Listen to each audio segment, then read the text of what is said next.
Evening folks, 965 here.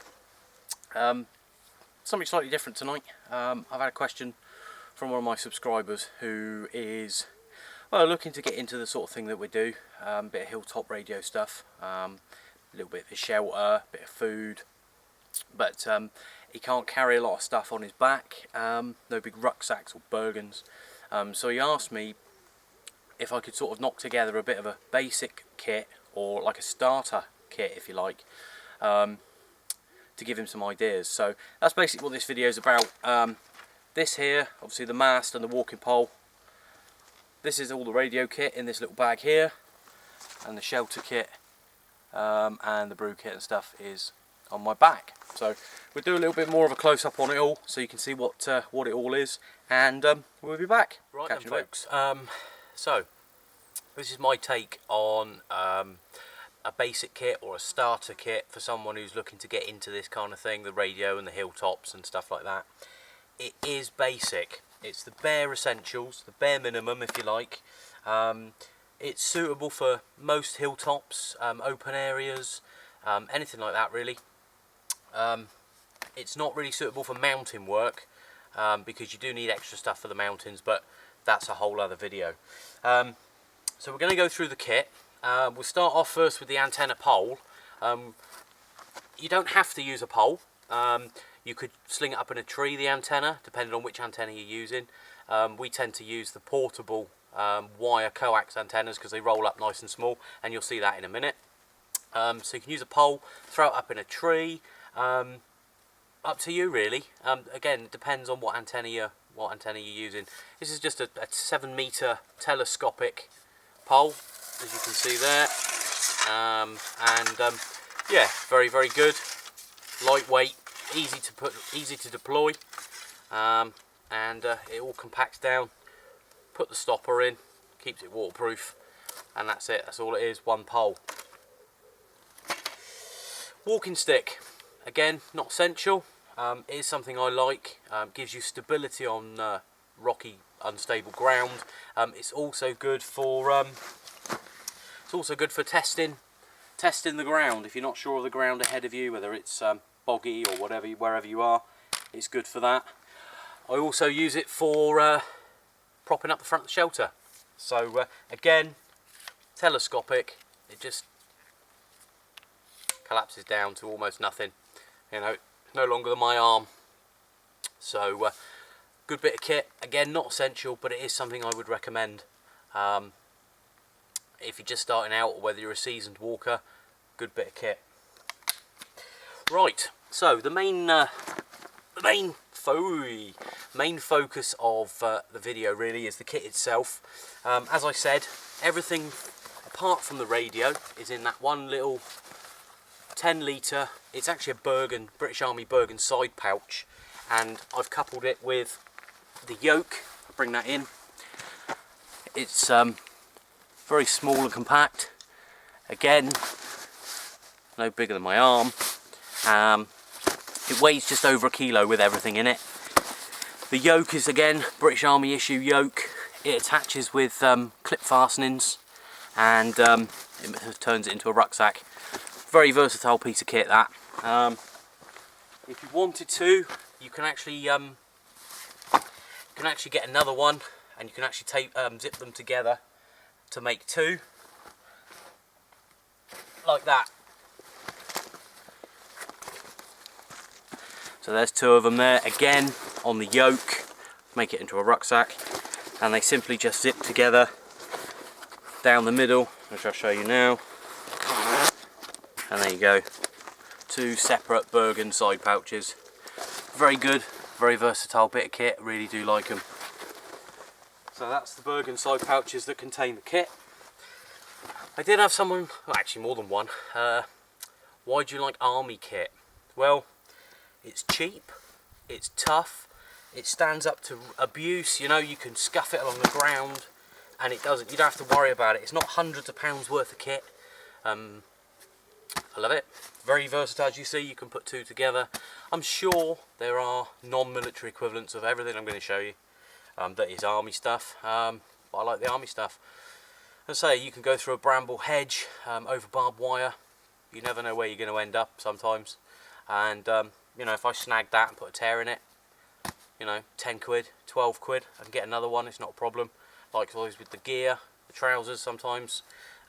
It's all very hard wearing and very robust kit, so that's why I choose to use the army stuff. So that's all the radio kit. That's all the other stuff.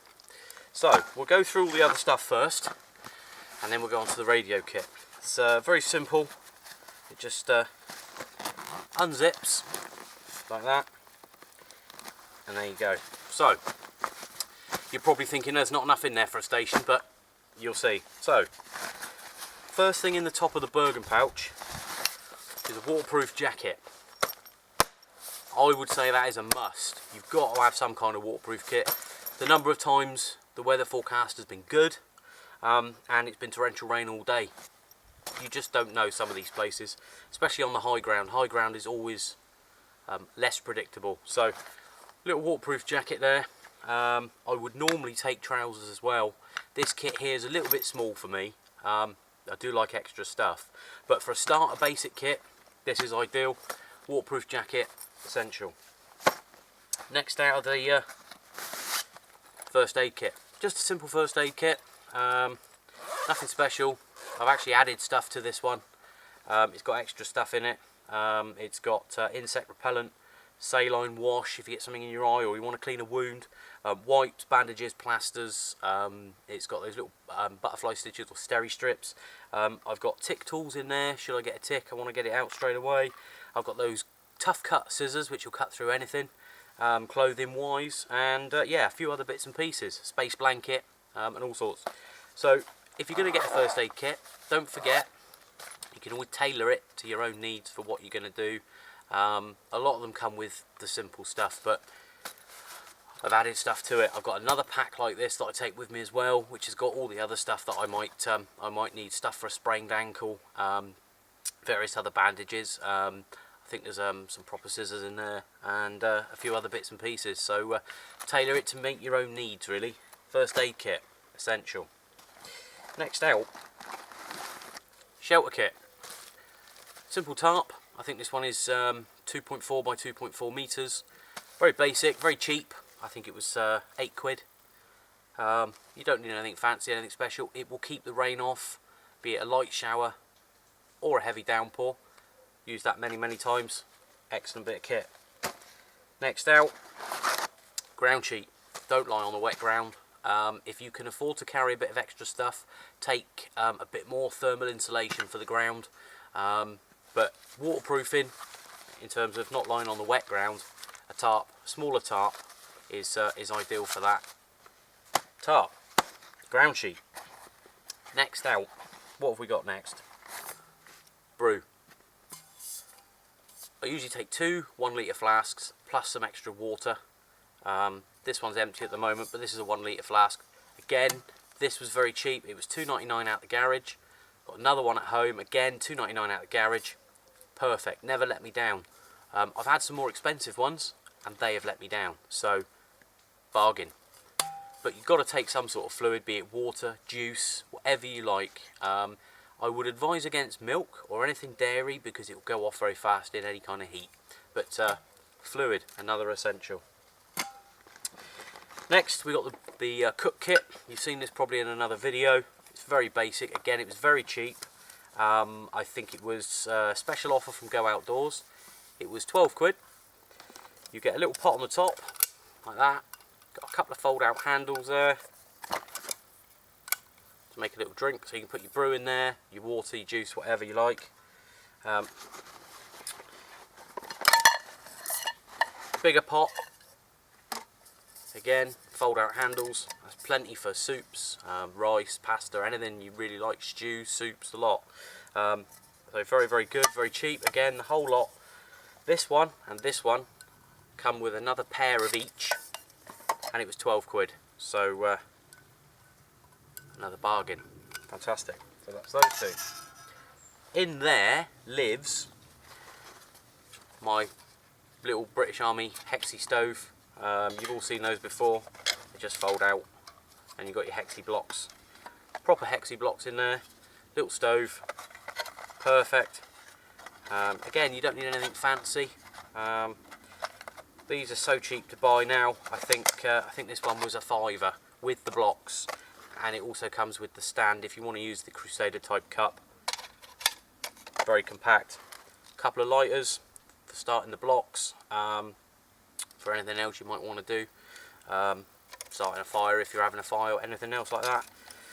But yeah, a little stove, and that sits in some kitchen paper. Very handy again for cleaning up, or if you get caught short, shall we say. You never know when that's going to happen. I got caught short in Wales, and very glad that I had some paper with me. Excellent. So that goes in there, that sits in there, and then that just sits on the top, and it all goes in that little sock. Cook kit.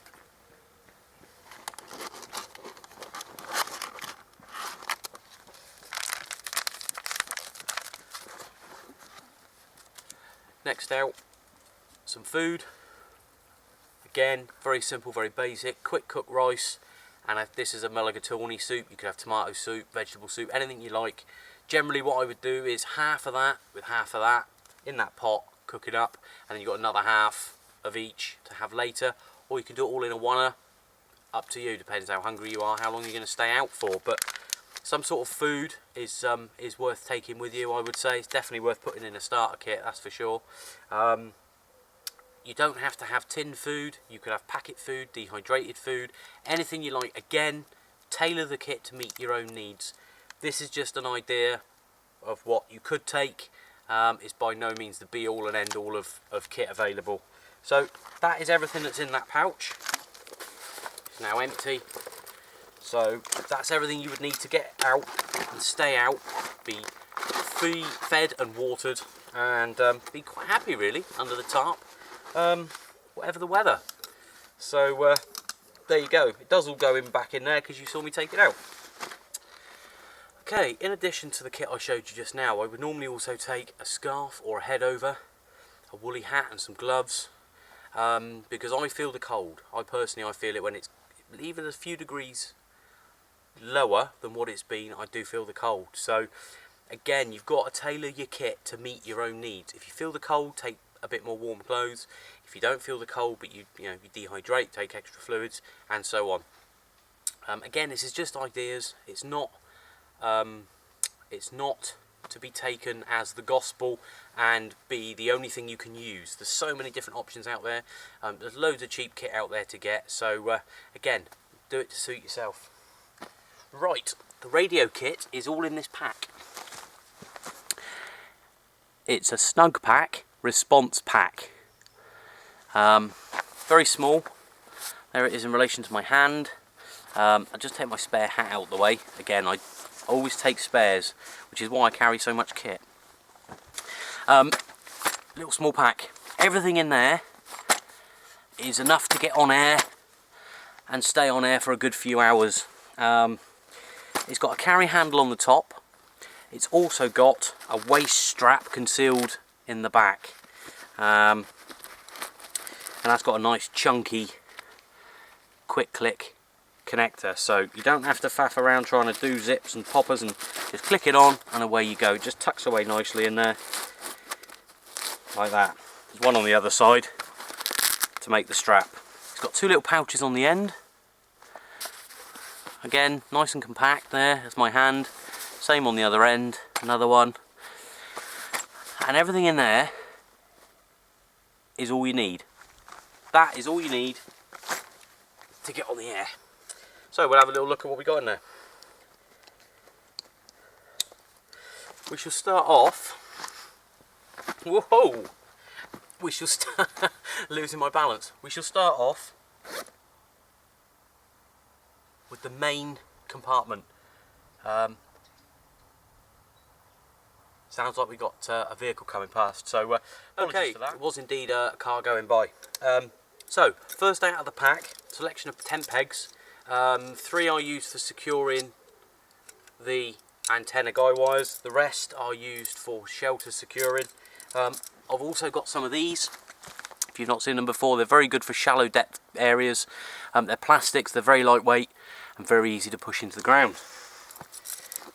again, up to you what pegs you use. Now, you've got a couple of options with the antenna. You can either use the mast, in which case you're going to need some kind of guy rope system.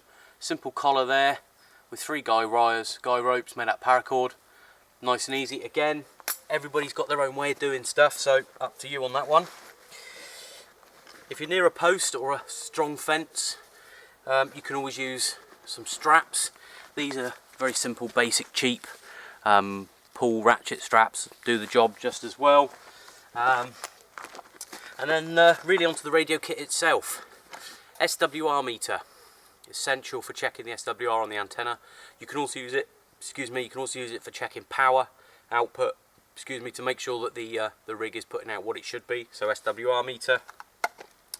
I also keep in there a head torch, because I do tend to be out a lot after dark. So again, this was 12 quid, very cheap, effective, worth having. Head torch. The radio. For a basic kit, if you want to just see how you're getting on or want to give it a try and you're not sure, very cheap, simple radio. It's a handheld Midland 42, very easy to use. This one's a straight 40 UK channels, but you can get one that will do the mid block as well, but on FM. And there's various other handhelds out there. Very simple, very cheap. Also, to go with it, a speaker mic, and that just simply goes in the top, and you can use it as a speaker mic. Nice and simple. The battery pack for the radio is in the bottom. That's one of the battery packs, carries 8 AA batteries. Nice and light, nice and compact, very easy to use.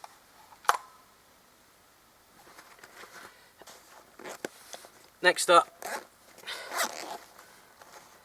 patch leads. You need some patch leads if you're going to use the SWR meter. These connect the radio to the meter. Worth having. In fact, you've got to have them if you want to use the meter. A couple of patch leads are in there. The antenna itself. This one is a bazooka. You can use TTLT, centre fed dipole, anything you like. But the antenna is in there. Nice and compact. Again, you can throw it up into a tree. That's just to keep it together. Very, very simple antenna. Selection of pens and pencils, and also a notepad. You're going to want to write those contacts down, even make a note for yourself. Simple notepad, nice and lightweight, nice and easy. In the end, I've got my phone, I've got a PMR radio, I've got some hand sanitizer for when you have to do those 10-100 toilet stops. Don't want to put your grubby mitts all over your kit. Bit of hand sanitizer is just the job. And then in the other end, I've actually got my keys, a spare battery pack for the radio, and another spare set of batteries. So you can carry plenty of batteries in these little packs. That'll keep you on air for a good few hours, I would say. And lastly, just a selection of odds and ends. We've got a connector there so I can connect the antenna to the handheld. We've got a joiner for connecting bits of coax. You never know if you might have an issue, you might have to do a bit of in the field knock up, and a dummy load for checking power output. So that's it, that's everything. So hopefully there's some ideas there for you. Doesn't have to be expensive, doesn't have to be loads and loads and loads of kit to get you out there. As I said, what I've shown you here is only an idea, it's only an example of what you could take. Customise the kit to suit yourself, really. I would take more. As you probably see in my videos, I always do take more, and that's because I want more food, I like more drink, I take extra clothing, and you know, I'm further along in the progression, really. So I use different batteries, I've got different radios, maybe a spare antenna. I also use a 10-metre pole instead of a 7-metre pole. It's heavier, but it's longer, so you've got a way up. But that basic kit there, I would say, including all the kit, the antenna and everything else, probably weighs no more than 3 kilos as it stands. Obviously, if you fill the flask with a litre of water, roughly a litre of water is about a kilo. So you've got to factor in your fluid as you weight as well. But hopefully that gives you some ideas. Please ask any questions you wish. If you want to know, ask. It's that simple. Yeah, other than that, get out there, give it a go, see what you think. Who knows, it might end up being something you really enjoy. It might be a spin-off to some bushcraft. You might end up just liking the radio. Up to you. So we'll catch you on the next video when we're out and about somewhere. Bye for now.